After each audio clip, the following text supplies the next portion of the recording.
ഞാനൊരു കാര്യം കാണിച്ചു തരാം കേട്ടോ. ഞങ്ങള് ഇവിടെ വീട് പണിയാൻ്റെ ഭാഗമായിട്ട് നമ്മളൊരു കുഴക്കിണർ അടിച്ചിട്ടുണ്ടായിരുന്നു. 500 അടി അടിച്ചിട്ട് ഒരു തരി വെള്ളം പോലും കിട്ടിയില്ല കേട്ടാ. അത് ഞങ്ങള് പിറ്റേ ദിവസം ഞങ്ങൾ എന്ത് ചെയ്തു, മറ്റേ കുപ്പി കെട്ടിയിട്ട് താഴ്ത്തി ഇങ്ങനെ നോക്കി. അപ്പൊ ഒരു 390 അടിയിൽ വെള്ളം കണ്ടിട്ടുണ്ടായിരുന്നു. പിന്നെ അതിങ്ങനെ പതുക്കെ പതുക്കെ ഇങ്ങനെ കൂടി വന്നു. ഇപ്പൊ ഈ 2 ദിവസമായിട്ട് നല്ല മഴയല്ലായിരുന്നോ.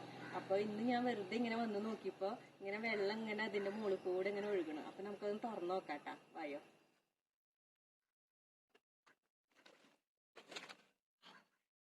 കണ്ട, നിറഞ്ഞിട്ടുണ്ട് കേട്ടാ വെള്ളം. ഇത് എത്രത്തോളം നമുക്ക് ഉണ്ടാവുന്നൊന്നും എനിക്ക് അറിഞ്ഞൂടാ. അപ്പൊ ഇതിനെ കുറിച്ച് വല്ല ഐഡിയ ഉള്ള ആൾക്കാരുണ്ടെങ്കിൽ പറയിട്ടാ. ഇതിപ്പോ ഇങ്ങനെ കാണുമ്പോ ഭയങ്കര സന്തോഷം. കണ്ടാ, ഇങ്ങനെ കോരിയെടുക്കാൻ പാകത്തിന് വെള്ളമായിട്ടുണ്ട്. ഇതിന്റെ മുകളിൽ വരെ വെള്ളം വന്നിട്ടുണ്ട് കേട്ടാ. അന്ന് ഞാൻ ലേശം കുടിച്ചോക്കട്ടെ. ഇതുവരെ ഈ വെള്ളം നമ്മൾ കുടിച്ചിട്ടില്ല.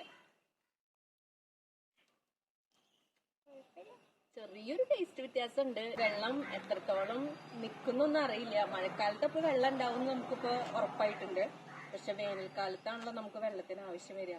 അപ്പൊ ആ സമയത്ത് ഇത് എത്രത്തോളം നിൽക്കുന്നുള്ളതൊന്നും നമുക്ക് വലിയ ധാരണയില്ല. പക്ഷെ ഇതിങ്ങനെ കണ്ടപ്പോ ഭയങ്കര സന്തോഷിട്ടാ.